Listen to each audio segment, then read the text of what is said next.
আসসালামু আলাইকুম। আজকে আপনাদের সঙ্গে শেয়ার করব একটা ম্যাজিক গ্লাসের ভিডিও। এটা হচ্ছে ভাইরাল ভিডিও, আমিও বানিয়ে ফেললাম। দেখুন কত সুন্দর হয়েছে। চাইলে আপনিও এইভাবে ট্রাই করতে পারেন। আজকে আপনাদের মাঝে শেয়ার করব লাল মুরগির একটা রেসিপি। একদম সহজভাবে রেসিপিটা রান্নাটা আমি করেছি, সেটাই আজকে আপনাদের মাঝে শেয়ার করব। সকল মশলা পারফেক্ট থাকলে রান্নাটাও অনেক সুন্দর হয়।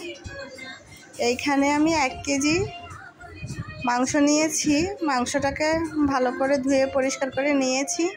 নিয়ে এখন রান্নায় চলে যাব। এখানে আমি তেল গরম করতে দিলাম। আদা, পেঁয়াজ, রসুন দিয়ে 5 মিনিট ভেজে নিব, যাতে আদা রসুনের গন্ধটা না থাকে। এইভাবে ভেজে নিলে হচ্ছে মাংসটাও রান্না অনেক সুন্দর হয়, টেস্ট হয় খেতে। হলুদ, মরিচ, জিরা গুঁড়া, ধনিয়া গুঁড়া, গরম মশলা গুঁড়া, লবঙ্গ, দারচিনি দিয়ে ভালো করে একটু কষিয়ে নিলাম পানি দিয়ে। যখন তেলটা উঠে আসবে তখন আমি মাংস দিয়ে দিব। মাংসের সঙ্গে আমি 2টা আলুও দিব। মশলাটা কষানো হয়ে গেছে, এখন আমি মাংসগুলো দিয়ে দিব। দিয়ে ভালো করে নেড়ে চেড়ে নিয়ে ঢাকনাটা লাগিয়ে কিছুক্ষণ কষিয়ে নিব মশলার সঙ্গে।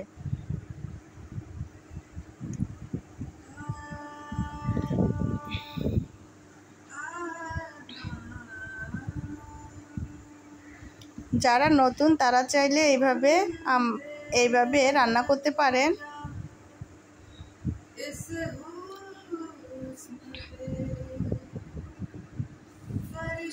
এখন আমি ভালো করে মশলার সঙ্গে মিশিয়ে নিয়ে ঢাকনা লাগিয়ে দিব। ঢাকনা লাগিয়ে দিয়ে কিছুক্ষণ মশলার সঙ্গে মাংসটাকে কষিয়ে নিব। কষানো হয়ে আসলে পরিমাণ মতো একটু পানি দিয়ে আরও কিছুক্ষণ কষিয়ে নিব। লাল মুরগিটা হচ্ছে অনেক শক্ত হয়। এটা অনেকে প্রেশার কুকারে রান্না করেন। প্রেশার কুকারে দিলে মাংসের টেস্টটা ভালো আসে না।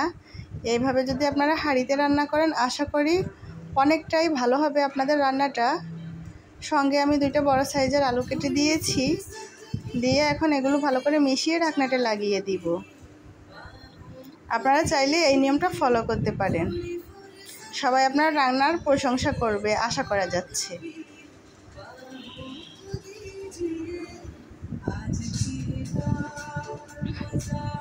ঢাকনাটা উঠিয়ে নিয়ে আমি আরেকবার মাংসটাকে নেড়ে চেড়ে দিব, দিয়ে পানি দিব।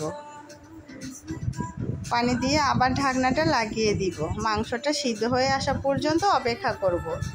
যখন মাংসটা সিদ্ধ হয়ে আসবে তখন আমি পরিমাণ মতো ঝোলের পানি দিয়ে রান্নাটা কমপ্লিট করে নিব।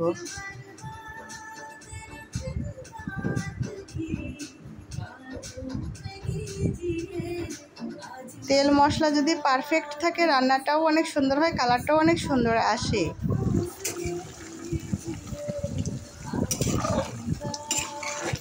যারা লাল মুরগি খেতে পছন্দ করেন না তারা আশা করি এইভাবে যদি রান্না করেন আপনাদের অনেক ভালো লাগবে, খেতে অনেক মজা লাগবে।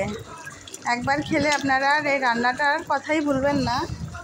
এইভাবে আপনারা বাসায় ট্রাই করুন। আমার রান্নাটা প্রায় হয়ে গেছে, দেখুন কতটা সুন্দর হয়েছে। পরিমাণ মতো তেল মশলা হলে রান্নাটা অনেক সুন্দর হয়। ধন্যবাদ সবাইকে। আমার চ্যানেলের ভিডিওগুলো দেখার জন্য লাইক, কমেন্ট, শেয়ার করে পাশে থাকবেন। আসসালামু আলাইকুম।